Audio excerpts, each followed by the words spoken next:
Everybody, I got a top list today. I just call it a top list because there's several of them. Now, this is going to be my top Persona games in order, like the I'm not going to say worst, but the lowest to highest. I'm only counting for this list the original releases on the original system it came out for. Remakes, ports, and whatnot will get its own list, but let's start off. So the first one that is the lowest but not the worst is Persona Revelations that was released for the PlayStation way back when. And the reason this isn't higher, even though it is absolutely fantastic, is simply because they cut out the entire Ice Queen, Snow Queen storyline. Now that doesn't mean that what we got wasn't that great. The translations was a little bit off, but I have a story to tell about this game that I will always support Atlas and everything, and I'll talk about that later. The next on the two Persona 2 games, that's Innocent Sin and Eternal Punishment. Now I combine these together because you have to play both of these games. You can't just play Innocent Sin and not play Eternal Punishment, or just play Eternal Punishment and not Innocent Sin. The problem here is I can only go on this list because actually I can count Persona. I can count Innocent Sin because it was released in the United States for the first time on PSP, and it's my list, so I'm gonna break the rules. Anyway, it is the next on the list above the original Persona. I love the rumor system. The personas are great. The characters are fantastic. The music is one of the best video game soundtracks I have ever heard in my entire life. Persona 3 FES. I'm not gonna just say the original Persona because FES is the original Persona with some additions, and it's not an upgrade. I'm breaking my own rules because it's FES.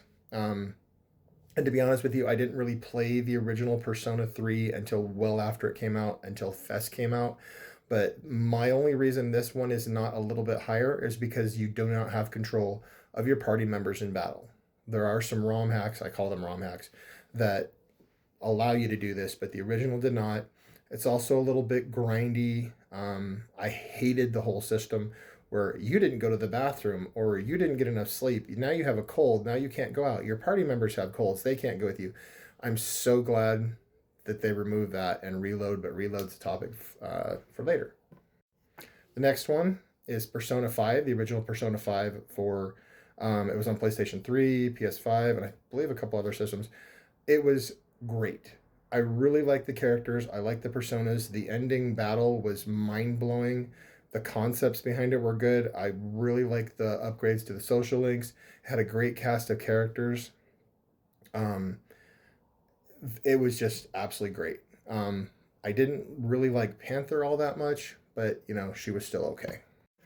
And my all-time favorite Persona game of this list is Persona 4, the original Persona 4. It was everything I wanted above Persona 3. It had great characters, all of them. I loved every character in the game, even the minor ones. The social links were fantastic. I loved talking to the fox and doing that and having getting healed in there. The dungeons were absolutely amazing. The soundtrack was amazing. If you have not played the original Persona 4, play that before you play Golden or any of the others. But those are my top original Persona games. I'll be doing another list for other stuff. This is a long video. I appreciate you watching.